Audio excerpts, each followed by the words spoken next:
નમસ્કાર. હવે આપણે જ્યારે અહીંયા ભેગા થયા છે એનો એક પર્પઝ એ છે કે ફાયર અને સેફ્ટીની ટ્રેનિંગ માટે અહીંયા ભેગા થયા છે. શેની ટ્રેનિંગ? Fire and સેફ્ટીની. તો ફાયર શું છે? આજે આપણે રોજના રોજ કોઈના કોઈ સોશિયલ મીડિયામાં જોઈએ આપણે કે આજે આ જગ્યા પર આગ લાગી, ગઈકાલે ત્યાં હતી. તો ઘણી વખતે આપણે એવું સમજતા હોઈએ કે કંપનીની અંદર સૌથી મોટી દુર્ઘટનાઓ થતી હોય છે, પણ આજના દિવસની અંદર એવું નથી કે કંપનીઓમાં થઈ છે. આપણે એવી રીતે જે કોમર્શિયલમાં બધે કામ કરતા હોઈએ છીએ ત્યાં બી આગના બનાવો દિવસે ને દિવસે વધતા જાય છે. જ્યારે આપણે આવી મોટા સેક્ટર યા કોઈ કંપનીની અંદર કામ કરતા હોય આવા ઓર્ગેનાઇઝેશનની અંદર, તો આપણે એ વસ્તુ છે ને સિસ્ટમેટિક વેથી થવું જોઈએ. એના માટે શું હોવું જોઈએ? તો સૌથી પહેલાં કે આવા જે કોઈ કામ કરવાના હોય, જે હોટવર્ક કહેવાય, આપણે એને શું કહેવાય? હોટવર્ક. તો એ કામ કરતી વખતે આપણે કઈ કઈ જવાબદારી નિભાવવાની છે? તો સૌથી પહેલાં એ જગ્યા પર કામ કરતાં પહેલાં આપણે શું લેવાનું? Work permit system. તો વર્ક પરમિટના ઘણા બધા પ્રકાર છે, જેવી રીતે હોટવર્ક પરમિટ કે એવી પરમિટ કે જ્યાં જગ્યા પર આપણે એવું કોઈ કામ કરીએ કે જેનાથી હીટ અને સ્પાર્ક નીકળે, જનરેટ થાય, તો એને આપણે કહીએ હોટવર્ક. એ કઈ એવી પ્રવૃત્તિ કરીએ તો આપણે એ થાય? કઈ એક્ટિવિટી? તો વેલ્ડિંગ, ગેસ કટિંગ, ગ્રાઇન્ડિંગ, હા, આવી બધી જે કોઈ એક્ટિવિટી કરીએ તો જેનાથી હોટ સ્પાર્ક ને આવા સ્પાર્ક જનરેટ થાય, જેને કહેવાય હોટવર્ક. તો આવા કામ કરતાં પહેલાં આપણે કઈ પરમિટની જરૂર પડે? તો હોટવર્ક પરમિટ. બરાબર. બીજી એક પરમિટ છે જે હાઇટવર્ક પરમિટ. હાઇટવર્ક પરમિટ કોને કહેવાય? કે જ્યારે આપણે કામ કરવાની જગ્યા પર 2 મીટરથી ઉપર આપણે જ્યારે કામ કરવાનું હોય ત્યારે એ પરમિટની જરૂર છે. તો સૌથી પહેલાં બેઝિક જે કહેવાય ને એને પરમિટ કેમ છે, કેમ જરૂરી છે? તો કે કામ કરવાની જગ્યા પર થતી દુર્ઘટનાઓને રોકવું. બરાબર. અને એમ કહેવા જઈએ તો એને શું કહેવાય કે સિનિયર પર્સન યા તો સેફ્ટી પર્સન જે સુરક્ષાની જવાબદારી નિભાવતા હોય એ લોકોથી મળેલું પરમિશન, રિટર્ન પરમિશન ડિપાર્ટમેન્ટમાંથી, જે તે જવાબદાર વ્યક્તિઓ દ્વારા રિટર્નમાં આપણને પરમિશન મળી જાય. વર્ક પરમિટની આપણે વાત કરી, હોટવર્ક, હાઇટવર્ક. બીજી જે આપણી એક્ટિવિટી જે અહીંયા આપણે જોઈ રહ્યા છે એમાં બીજી કઈ એક્ટિવિટી છે કે તો એક્સેવેશન, કે જમીનની અંદર ખાડા ખોદવું. આ બી એક એક્ટિવિટી છે. આની અંદર બી ઘણું બધું રિસ્ક રહેલું છે, ઘણું બધું જોખમ છે આ એક્ટિવિટીની અંદર. તો કેવી રીતે? કે જ્યારે બી કોઈ જગ્યા પર આપણે આવી કોઈ મેન્યુઅલી ખાડા ખોદવું, જેને આપણે કહેવાય એક્સેવેશન, એ જે કામ કરવું હોય, યા તો આપણી માણસો દ્વારા કરાવડાવતા હોઈએ છીએ યા તો કોઈ મશીનોથી કરાવડાવતા હોઈએ છીએ. તો એમાં બી ઘણા બધા જોખમો રહેલા છે કે જે તે જગ્યા પર જ્યારે આપણે કામ કરવું હોય ત્યાં કોઈક ઇલેક્ટ્રિક કેબલ પાસ થયેલો છે કે નહીં, એ કોણ જોશે? તો ઇલેક્ટ્રિકલમાંથી જે કામ કરતા હોય એન્જિનિયર, એમને કહેવાનું કે હું આ જગ્યા પર કામ કરવાનું છે, તો અહીંયાથી એવી કોઈક ગેસની લાઇન, પાઇપ યા તો કોઈ બી પાણીની લાઇન, કોઈક તો વસ્તુ અહીંયા પસાર થયેલું છે કે નહીં, એ પહેલાં ઇન્શ્યોર કરવાનું, ખાતરી કરી લેવાની. કોના જોડેથી? કે એન્જિનિયર, તમારા જે સુપરવાઇઝર, એમના જોડેથી ખાતરી કરી લેવાની કે મારે અહીંયા કામ કરવું છે તો આ વસ્તુ તો નથી ને અહીંયા. પછી એ ખાતરી થઈ ગઈ. બીજા પોઈન્ટ એની અંદર શું જોવાના? કે આપણે જે વસ્તુ ત્યાં ઉપયોગ કરવાની છે, શું કરીશું? ટ્રીકમ, પાવડો, કોઈ બી વસ્તુ હોય. ઘણી વખતે જુગાડ કરીને શું કરે? ટ્રીકમની અંદર એમએસના હાથા વાથા લગાવી દે. થતું હશે, તમે જોયું હશે કે આ વારા ઘડિયા નીકળી જાય છે, ચાલો વેલ્ડિંગ કરી આલો. પણ આવું જુગાડનું કામ ના થવું જોઈએ. ત્યાં શું હોવું જોઈએ? કે લાકડાના જ હાથાથી ત્યાં કામ થવું જોઈએ. નહીં તો શું થાય? કોઈ કેબલ હશે ને તમે મારી દીધું એના પર, સ્પાર્ક તમારો ક્યાં આવશે? ઇલેક્ટ્રિક શોક તમને હાથમાં જ. બરાબર. બીજું કે જનરલ વર્ક. હવે કોઈ બી મટીરિયલ તમારે ત્યાંથી ત્યાં લઈ જવું છે, જનરલ રૂટીનમાં કરતા હોય તમે કોઈ કામ, બરાબર, જનરલ વર્ક પરમિટ આવે છે. બરાબર. કે મારે આ કોઈ મટીરિયલ છે અહીંથી શિફ્ટ કરીને ત્યાં લઈ જવું છે.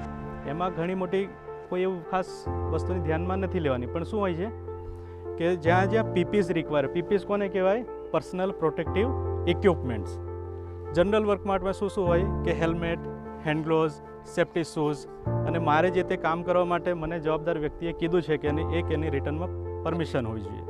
તો આ થયું જનરલ વર્ક થઈ. તો મોસ્ટ ઓફ તમે જે અહીંયા કામ કરો છો તો આટલી વસ્તુઓ ખાસ હોવી જોઈએ, જેને કહેવાય વર્ક પરમિટ પ્રોસિજર. તો આ વસ્તુની જરૂર કેમ છે? કેમ કે જ્યારે કોઈ દુર્ઘટના ના થાય એના પહેલાંના જે આ પગથિયા છે, આપણા પહેલાંની જે પ્રોસેસ છે, જેને શું કહેવાય? આપણે પ્રિવેન્શન કહેવાય. આપણે જે અહીંયા ટ્રેનિંગ લઈ રહ્યા છીએ શું છે કે ફાયરની ટ્રેનિંગ છે, પણ એ ક્યારે કે જ્યારે ફાયર લાગ્યા પછી આપણે ત્યાં શું રિસ્પોન્ડ કરવાનો છે, શું રિસ્પોન્સ કરીશું જેથી કરીને ત્યાં આગના થકી કોઈક માણસને ઇન્જરી થવું યા તો કોઈ પ્રોપર્ટીને ડેમેજ થવું એને આપણે ઓછું કરી શકીએ. એટલે આપણી જે એક્ટિવિટી છે એની અંદર એક મેઇન જે સોર્સ કહેવાય ને આગ લાગવાનો એ શોર્ટ સર્કિટ અને ઓવરલોડ ઇક્વિપમેન્ટ, આ બે કારણો એવા છે કે જેને મેજર, બીજા બી છે પણ આ બે મેજર રીઝન છે જેનાથી આગ લાગી શકે. બરાબર. હવે જ્યારે આગ લાગી આપણી શું જવાબદારી બને તે વખતે, જ્યારે બી આગ લાગી ત્યારે આપણે કઈ રીતે ત્યાં જવાબદારી નિભાવવાની છે જેથી કરીને આપણે આગ ઓલવી શકીએ અને કંપનીને જે થતું નુકસાનને આપણે ત્યાં અટકાવી શકીએ. કે જ્યારે આપણે વેલ ટ્રેન્ડ હોય અને આપણે એક્સટિંગ્યુશર્સને કઈ રીતે ઓપરેટ કરવાનો, જે રીતે અહીંયા છે એને કઈ રીતે ઓપરેટ કરવું એ આપણે ને ખબર હોય તો આપણે એ આગ ઓલવવાનો પહેલો પ્રયાસ આપણો એ હોવો જોઈએ. હવે આજુબાજુ જે લોકો કામ કરતા હોય એને આપણે કઈ રીતે જાણકારી આપીશું કે અહીંયા આગ લાગી છે? તો એના માટે એક સિસ્ટમ છે કે મેન્યુઅલ કોલ પોઈન્ટ યા તો કોઈ એવો એલાર્મ કે જેને આપણે ત્યાં ઓન કરીશું એટલે એલાર્મ વાગશે. એનો મતલબ કે કંઈક એવી દુર્ઘટના થઈ છે. જો આ વસ્તુ આપણા પાસે ના હોય તો શું કરીશું, જ્યારે બી આગ લાગીને આપણી સામે આપણે જોયું, ત્યાં આપણી સામે આગ લાગીને આપણે ત્યાં વિટનેસ છે તો આપણે શું કરીશું, જો ટ્રેન હોય તો ફાયર એક્સટિંગ્યુશર ત્યાં ઓપરેટ કરીને આગ ઓલવવાનો પ્રયાસ કરીશું. બીજું, અને આજુબાજુ કામ કરશે એમને બૂમો પાડીને કહીશું, ચિલ્લા દઈને કે આગ આગ આગ કરીને આપણે બૂમો પાડીશું, એટલે જેથી કરીને આજુબાજુ જે લોકો કામ કરે છે ને એમને ખબર પડે કે આગ લાગી છે.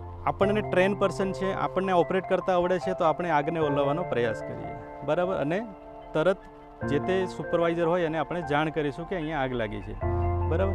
બાકીના લોકો શું કરશે કે એ તે જગ્યા પરથી જઈને એસેમ્બલી પોઈન્ટ પર એસેમ્બલ થઈ જાય, ભેગા થશે. પણ જેને ટ્રેનિંગ છે, જે લોકો ફાયર ફાઇટિંગ કરી શકે છે એ લોકો એ જગ્યા પર આગ ઓલવવાનો પ્રયાસ કરે છે. અને જે લોકો આ ટીમની અંદર નથી, ફાયર ફાઇટિંગ ટીમની અંદર, તો એ લોકો ત્યાંથી જઈને એસેમ્બલી પોઈન્ટ પર એમને ભેગા થવાના. બરાબર. તો આગ લાગી કઈ રીતે આપણી જવાબદારી છે એ આપણે જોયું. હવે આપણે જોઈશું કે આગ જે છે ને એના પ્રકાર એ કરી દેવામાં આવે, એને ક્લાસિફિકેશન કરવામાં આવ્યું છે આગળ. બરાબર. ABCD અને F એવી રીતે એના ક્લાસ બનાવવામાં આવેલા છે. ક્લાસ બનાવવાનું કારણ શું કે શરૂઆતની આગને ઉપર એને કંટ્રોલ કરવાનો છે. શરૂઆતમાં જે આગ લાગી હોય ને એના ઉપર આપણે કઈ રીતે જલ્દીથી એના પર કંટ્રોલ કરીએ એના માટે એના ક્લાસ બનાવે. કયા કયા છે? ABCD અને F એટલે ક્લાસ છે. તો એ ક્લાસ શું છે? તો એ ક્લાસની અંદર કે કોઈ બી આપણે કામ કરવાની જગ્યા પર સોલિડ વસ્તુ છે કે જે સળગી શકે છે, યા તો કોઈ સળગતી વસ્તુના કોન્ટેક્ટમાં આવીને બી સળગી શકે છે. તો આ વસ્તુને લઈને જે આગ લાગી શકે છે, તો એ જે સોલિડ વસ્તુ આપણે કયા ક્લાસની અંદર આવે? તો એ ક્લાસની અંદર, એ ક્લાસ. અને બી ક્લાસની અંદર, તો એ ક્લાસમાં કઈ કઈ વસ્તુ હોય? સોલિડ વસ્તુ. સોલિડની અંદર શું છે? લાકડું છે. બરાબર. ના, એ બી, એ નહીં.